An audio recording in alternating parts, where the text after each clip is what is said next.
دوستو اگر سب میرین کو دیکھیں تو یہ ایک منفرد اور خطرناک ہتھیار ہے جو پانی کے اندر رہتے ہوئے دشمن پر حملہ کرنے کی طاقت رکھتا ہے۔ یہ ایک ایسا دھات کا بنا ہوا بند کیپسول ہے جو سمندر کی تہہ میں کئی دن تک رہ سکتا ہے اور عام آنکھ اس سے بے خبر ہوتی ہے۔ آج کل کی سب میرین پہلے سے کہیں زیادہ خطرناک اور تیز ہے۔ سمندر رکھنے والا ہر ملک اپنے بحری بیڑے میں سب میرین ضرور رکھتا ہے، اس کے بغیر نیوی نامکمل ہے۔ لیکن دوستو، کیا آپ نے کبھی سوچا ہے کہ دنیا کی سب سے پہلی سب میرین کیسی تھی؟ کس نے دنیا کی سب سے پہلی سب میرین بنائی اور دنیا کی سب سے پہلی آبدوز کون سی تھی جس کو پہلا اٹیک کرنے کا اعزاز حاصل ہوا؟ آج کی ویڈیو میں ہم سب میرین سے متعلق یہ ساری باتیں جانیں گے، لیٹس سٹارٹ۔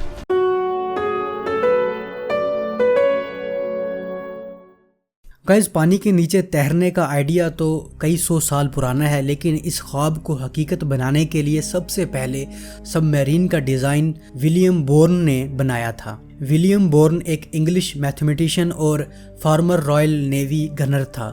سب میرین کا سب سے پہلا ڈیزائن اسی نے بنایا، جس کی تمام تفصیلات اس نے اپنی 1578 میں لکھی گئی کتاب انوینشنز اور ڈیوائزز میں دی ہیں۔ اس نے اپنی کتاب میں وہ ساری ڈیٹیل دی تھی جس سے ایک پانی کے نیچے چلنے والی سب میرین بن سکے، لیکن یہ صرف ایک ڈیزائن تک محدود تھی۔ ولیم بورن اپنے اس ڈیزائن کو عملی جامہ نہیں پہنا سکا، لیکن دنیا کی سب سے پہلی سب میرین پروٹوٹائپ 1620 میں کورنیلس ڈریبل نے بنائی۔ کورنیلس ڈریبل ایک ڈچ انجینئر اور انوینٹر تھا جس نے رائل نیوی کے لیے دنیا کی سب سے پہلی سب میرین بنائی۔ اس سب میرین کا ڈیزائن رو بوٹ ڈیزائن پر بیسڈ تھا اور اس کا سارا فریم لکڑی کا تھا اور کمپلیٹلی واٹر پروف لیدر سے کور تھا۔ اس پہلی سب میرین کو پانی کے سطح سے نیچے لے جانے کے لیے سور کی کھال سے بنے ہوئے تھیلے تھے جو کہ پائپ سے منسلک تھے۔ ان پائپس کا منہ باہر پانی پر تھا، تو جب بھی انڈر واٹر جانا مقصود ہوتا تو ان پائپس کا منہ کھول دیا جاتا، جن کی وجہ سے ان تھیلوں میں پانی بھر جاتا اور یہ ڈائیونگ بوٹ انڈر واٹر چلی جاتی، اور جب سرفیس پر واپس آنا ہوتا تو ان تھیلوں میں بھرا پانی باہر نکال دیا جاتا اور پائپس کا منہ کھولنا یا بند کرنا ایک رسی سے کنٹرول کیا جاتا تھا۔ یہ پہلی سب میرین 4 سے 5 میٹر گہرائی تک جا سکتی تھی۔ اس سب میرین کو ایک رڈر کے ذریعے چلایا جاتا تھا اور اس سب میرین کو پاور دینے کے لیے 4 چپو تھے جنہیں اندر بیٹھے انسان چلاتے تھے۔ اس کے علاوہ سب میرین کے اندر سانس لینے کے لیے 2 ایئر ٹیوبز تھیں جو پانی کی سطح سے اوپر رہتی تھی۔ انہیں ہمیشہ پانی کی سطح سے اوپر رکھنے کے لیے کوئی نہ کوئی فلوٹنگ چیز ان ایئر ٹیوبز کے ساتھ منسلک کی جاتی تھی۔ اس طرح یہ سب میرین ایٹ اے ٹائم کئی گھنٹے تک انڈر واٹر رہ سکتی تھی۔ ڈریبل نے اس طرح کی 3 ماڈل بنائے تھے۔ اس کا فائنل ماڈل 16 پیسنجر کیری کر سکتا تھا اور یہ 15 فٹ تک ڈائیو کر سکتی تھی، اور ڈریبل نے اس وقت کے بادشاہ کنگ جیمز 1 کو بھی اس کا ٹیسٹ کر کے دکھایا تھا، لیکن ایسا لگتا تھا کہ یہ آبدوز اپنے وقت سے کئی سال پہلے بنا دی گئی تھی، کیونکہ رائل نیوی نے اس میں کوئی دلچسپی نہیں دکھائی تھی۔ دوستو، امریکن ریولوشنری وار کے دوران امریکہ کے ایک ٹیچر، ایک میڈیکل ڈاکٹر اور امریکہ کے ایک کمبیٹ انجینئر ڈیوڈ بشنل نے 1775 میں رائل نیوی کے خلاف لڑنے کے لیے ایک سیکریٹ ویپن بنایا جسے 1 مین سب میرین عرف عام ٹرٹل کہتے تھے، اور اسی 1 مین سب میرین کو دنیا کا سب سے پہلا سب میرین اٹیک کا بھی اعزاز حاصل ہے۔ اس گیندنما سب میرین کے پروپلشن کے لیے انسان کے ہاتھ اور پاؤں کی ہی ضرورت ہوتی تھی۔ اس سب میرین کو ڈائیو کرنے کے لیے اس میں واٹر ٹینک ہوتا تھا جو پیڈل کے ذریعے ہی کنٹرول ہوتا تھا۔ ہوا لینے کے لیے سنورکل ٹیوب ہوتی تھی جو پانی سے باہر ہوتی تھی۔ اس کے علاوہ دشمن پر اٹیک کرنے کے لیے اس سب میرین کے ساتھ ڈیٹیچیبل مائن بھی لگی ہوتی تھی، جو کہ ایک قسم کا ٹائم ڈیلے بومب ہی تھا۔ دشمن پر اٹیک کرنے کے لیے امریکن نیوی کے سولجر ایزرا لی کو اس سب میرین کی شارٹ ٹریننگ دی گئی۔ 7 ستمبر 1776 کو دنیا کا سب سے پہلا سب میرین اٹیک لانچ کیا گیا۔ प्लान ये था कि कॉन्टिनेंटल आर्मी सोल्जर एजरा ली इस टर्टल सबमरीन को ऑपरेट करते हुए जाएंगे और न्यूयॉर्क हार्बर पर खड़े ब्रिटिश वारशिप HMS ईगल के हल के साथ ये माइन या बॉम्ब अटैच करेगा और उसे तबाह कर देगा। लेकिन जब एजरा ली अपनी सबमरीन को ब्रिटिश वारशिप के पास लेकर गया तो उससे इस शिप के हल के साथ माइन या ये बॉम्ब ही अटैच ना हो पाया। सो इसने ये मिशन ख़त्म किया और माइंस को खुले पानी में डेटोनेट कर दिया। नाकाम ही सही, लेकिन दोस्तों ये सबमरीन का सबसे पहला अटैक था। इसके बाद भी इस टर्टल के ज़रिए कुछ और अटैक्स भी लॉन्च किए गए, लेकिन सब के सब फेल हुए, जिसके बाद बशनेल ने सबमरीन प्रोजेक्ट बंद कर दिया। इसके बाद सन 1800 में अमेरिकन इन्वेंटर रॉबर्ट फुल्टन ने फ्रेंच गवर्नमेंट के लिए काम करते हुए सबमरीन का नया और पहले से जदीद मॉडल डिज़ाइन किया और इस सबमरीन को नॉटिलस का नाम दिया गया। इस सबमरीन को पहली मॉडर्न सबमरीन भी कहते हैं। मेटल की बनाई गई इस सबमरीन में कई रेवोल्यूशनरी इनोवेशंस शामिल की गई थी, जिनमें सिगार शेप्ड हल और एक कॉपर कॉनिंग टावर भी था। अंडर वाटर मूव करने के लिए hand powered 4 blooded propeller use किया गया था। नॉटिलस ने कई सक्सेसफुल टेस्ट डाइव्स भी की थी, लेकिन फ्रेंच और इंग्लिश नेवीज दोनों ने इस सबमरीन को अपनी नेवी में शामिल नहीं किया, जिसके बाद इस सबमरीन को डिसमेंटल कर दिया गया और स्क्रैप में बेच दिया गया। इसके बाद फुल्टन वापस अमेरिका आ गए, जहां इन्होंने दुनिया की पहली कमर्शियली वायबल स्टीम बोट बनाई और फेम हासिल किया। दोस्तों याद रहे, दुनिया की पहली न्यूक्लियर सबमरीन का नाम भी नॉटिलस ही है, जिसे अमेरिका ने 1954 में लॉन्च किया था।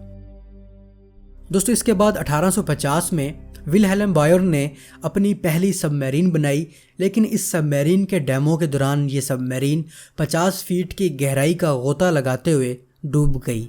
विल्हेल्म बावेरियन इन्वेंटर था और इसका पहला एक्सपेरिमेंट फेल होने के बाद इसने कोशिश जारी रखी।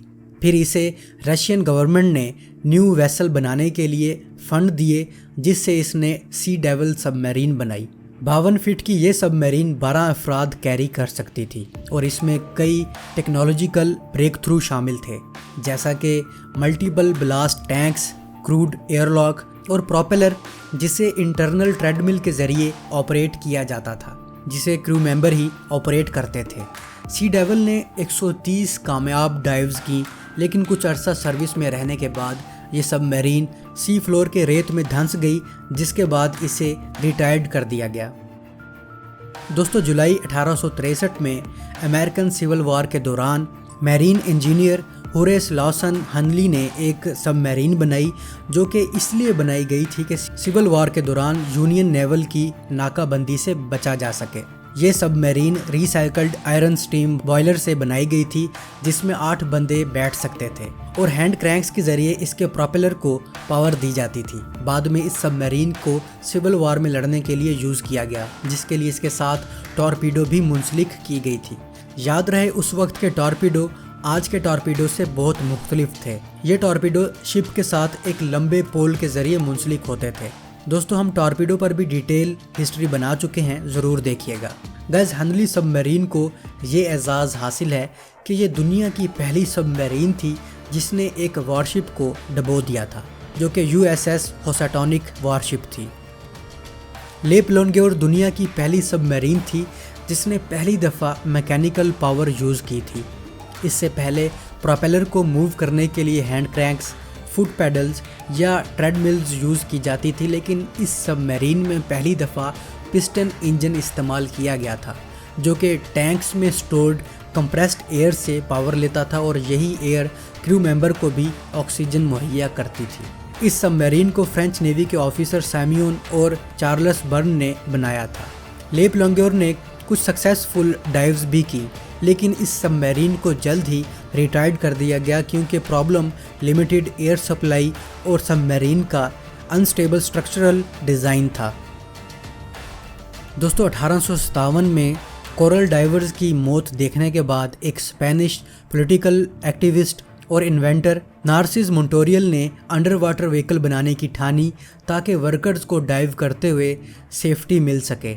इसके लिए पहले इन्होंने 1859 में एक्टिनियो 1 सबमरीन बनाई जो 3 साल सर्विस में रही। फिर इसके बाद इसने 1864 में पहले से जदीद तरीन एक्टिनियो 2 सबमरीन बनाई जो कि दुनिया की पहली एयर इंडिपेंडेंट सबमरीन थी और अर्ली इंजन पावर्ड सबमरीन में शामिल होती है। मतलब इस सबमरीन को अपने इंजन और क्रू मेंबर के लिए बाहर से ऑक्सीजन लेने की ज़रूरत नहीं थी, बल्कि मॉन्ट्रियल ने एक ऐसा एनारोबिक स्टीम इंजन डेवलप किया था जो केमिकल रिएक्शन को इस्तेमाल करते हुए हीट और ऑक्सीजन क्रिएट करता था, जो कि इंजन और क्रू मेंबर के लिए काफ़ी होता था। यह सबमरीन 30 मीटर गहराई तक जा सकती थी और 7 घंटे अंडर वाटर रह सकती थी, लेकिन 2 साल सर्विस में रहने के बाद फंडिंग शॉर्टेज की वजह से इसे स्क्रैप में बेच दिया गया। दोस्तों, इस किस्म का ज़बरदस्त प्रोपल्शन सिस्टम 20वीं सदी में जाकर अपनाया गया। याद रहे, आज की जदीद सबमरीन्स भी एयर इंडिपेंडेंट प्रोपल्शन सिस्टम पर मुश्तमिल हैं। दोस्तों, 1897 में अमेरिकन इंजीनियर सैमुअल लेक ने 30 हॉर्स पावर गैसोलीन इंजन पर मुश्तमिल सबमरीन बनाई जिसे आर्गोनाट कहते हैं। ये सबमरीन सी फ्लोर पर भी चल सकती थी और इसमें दूसरे नए फीचर्स भी डाले गए थे, जैसा कि डाइविंग चैम्बर, पेरिस्कोप और फ्लोटिंग होस वगैरह। और इसके बाद आहिस्ता आहिस्ता सबमरीन क्राफ्ट में मज़ीद जिद्दत आती गई। तो दोस्तों, ये थी सबमरीन्स की हिस्ट्री। लेकिन दोस्तों, क्या आप जानते हैं कि दुनिया की पहली स्टेल्थ सबमरीन कौन सी थी? अगर आप समझते हैं कि टर्टल ही दुनिया की पहली स्टेल्थ सबमरीन थी तो आप गलत हैं। रशिया ने अमेरिका की टर्टल सबमरीन बनाने से पहले ही स्टेल्थ सबमरीन बना ली थी, जिसे दुनिया की पहली स्टेल्थ सबमरीन का एजाज़ हासिल है। इस स्टेल्थ सबमरीन पर हम अलग से बहुत जल्द वीडियो बनाएंगे। अब तक के लिए इतना ही।